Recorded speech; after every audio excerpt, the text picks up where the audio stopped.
Welcome to the Fifth Minute, the moment between who you are and who you are becoming. I'm your keeper, your future self, and we need to talk about your narrative. Your brain is always trying to make sense of the world around you. It takes the things that happen to you, and it creates a story about what those things mean. Because your brain does not just remember events, it remembers the meaning you attach to them, and sometimes that meaning becomes the thing that keeps you trapped. Imagine someone who grows up experiencing rejection. Maybe they were ignored, maybe they were abandoned, maybe they spent years feeling like they were never chosen, and slowly, a story begins to form. Nobody wants me. At first, it feels like an explanation, a way to understand the pain, but eventually, that story starts making decisions for them. If nobody wants me, then why risk getting close? If everyone leaves, then why trust anyone? If I'm not enough, then why even try? So they begin protecting themselves. They avoid vulnerability. They push people away before they can be hurt. They stop believing compliments. They assume kindness always has an expiration date. And then something strange happens. The person looks at their life and says, "See, I was right." But the truth is, the story created the evidence it was looking for, because the stories we believe change the choices we make.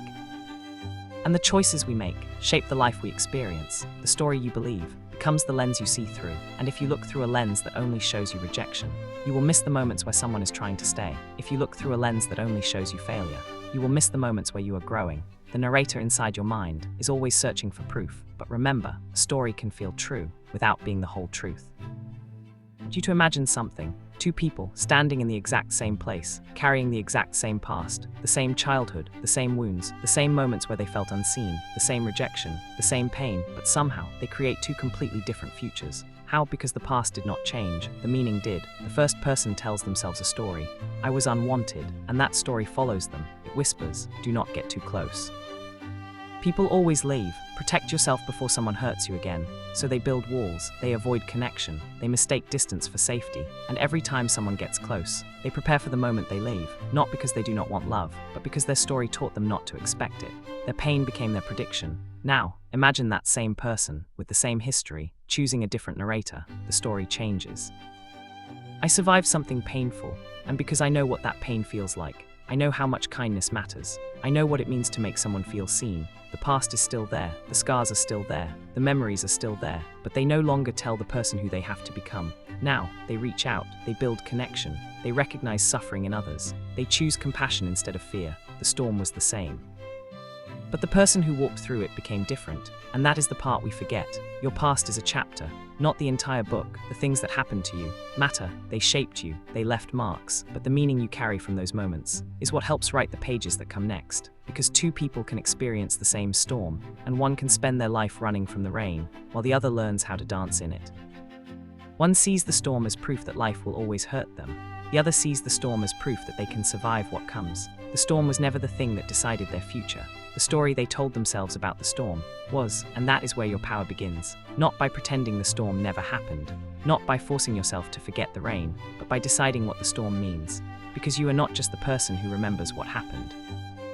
You are also the person who decides what happens next, and every day, the fifth minute arrives, a moment where you choose which story gets another page, the old story, or the story of the person you are becoming.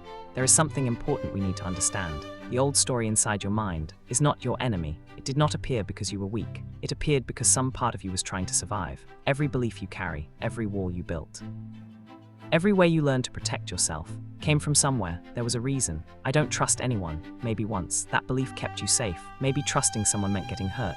Maybe opening up meant being rejected. So your mind created a rule. Do not let anyone close, because distance feels safer than pain. I don't try because I always fail. Maybe once that belief protected you from disappointment, because if you never try, you never have to feel the weight of failing again. I don't need anyone. Maybe once that belief protected you from being abandoned, because if you convince yourself you need no one, then losing someone cannot hurt as much. These stories were not created to destroy you.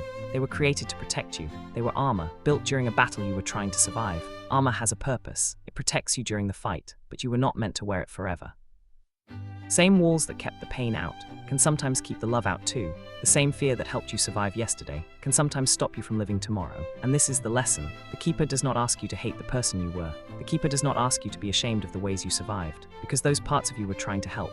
They carried you here, but now you have arrived somewhere new. And the question is not, why was I like that? The question is, do I still need that story to protect me? Because a story can protect you from a pain you already survived, but still prevent you from reaching a future you deserve. And healing is not destroying the old story. It is thanking it, then choosing what story comes next. This is where everything changes, because understanding your story is only the beginning. The reason your story matters is because stories create decisions, and decisions create lives. The voice inside your mind, the narrator, will always have something to say, every day. There is a moment where the old story appears. It whispers, "You always quit. You are not that kind of person. You will probably fail anyway. Start tomorrow." It does not matter, and for a long time, we believe that voice because it sounds familiar, because it sounds like us. But familiar does not always mean true. And then comes the 5th minute, not because 5 minutes is magical, not because change happens at exactly 5 minutes, but because every single day, there is a moment where you are given a choice, a moment where you decide, am I going to continue the story I inherited, or am I going to write the story I am becoming? That moment can be incredibly small. The old story says, I am lazy. The 5th minute says, drink the water, take the walk, open the book, make the call, keep the promise. The action may seem small, but something much bigger is happening. You are creating evidence. Evidence that the old story is no longer the only story, because every time you choose differently, you teach yourself something new. I am someone who shows up. I am someone who tries again. I am someone who keeps promises. The future version of you is built from these moments, not the huge moments where everything changes overnight, but the tiny moments where you prove to yourself that change is possible. Every choice is evidence. Every action is a vote for the person you are becoming, and that is why the 5th minute matters. It is not about becoming a completely different person in one day. It is about giving yourself one piece of proof, one small promise kept, one decision that says, the old story may explain where I came from, but it does not decide where I go, because every day, you get another page, and every 5th minute, you get another chance to write it. There is one final thing we need to understand. Choosing a new story does not mean pretending the old one never happened. The keeper will never ask you to lie to yourself, because healing is not built on pretending. It is built on truth, a fuller truth, not everything was fine, because sometimes it was not fine. Sometimes you were hurt, sometimes you were lost, sometimes things happened that changed you, but the truth does not end there. The fuller truth is, everything happened, and it does not have to own the ending. Not, I was never hurt, but I was hurt, and I healed. Not, I never failed, but I failed, and I learned. Not, nothing bad happened, but something bad happened, and I survived it. The difference is small, but it changes everything, because one story keeps you trapped in the moment that hurt you, and the other reminds you that you are the person who made it through.